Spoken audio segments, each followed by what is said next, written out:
I had a dream last night.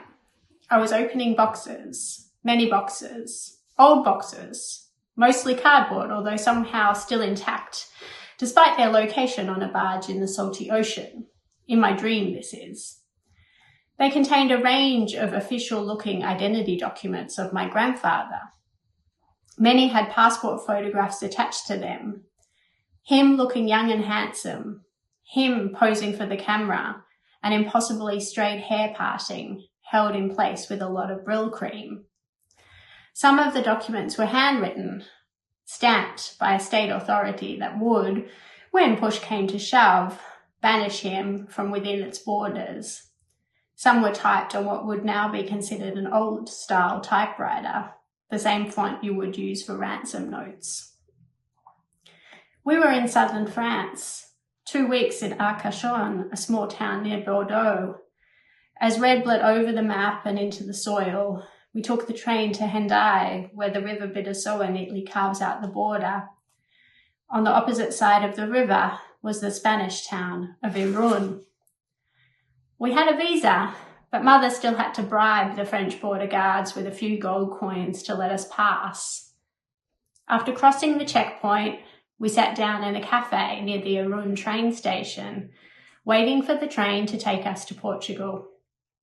As we drank coffee on the Spanish side of the border, German soldiers on motorbikes arrived on the other side of the crossing, pulled down the French flag and replaced it with the flag of the Third Reich.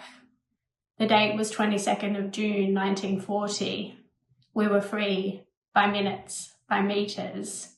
I still hear the noise of the motorbikes sometimes in my dreams.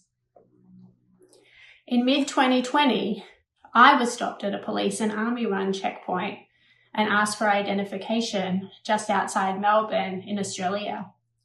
Until COVID-19 came to town, apart from international arrivals, being an island nation had inured us to the anxiety, perhaps bordering on panic, that encounters with state-run checkpoints conjure up for many people around the world. Before I was stopped at this checkpoint in Melbourne, the only other time I had been confronted with a checkpoint inside state borders was during my work in the Middle East.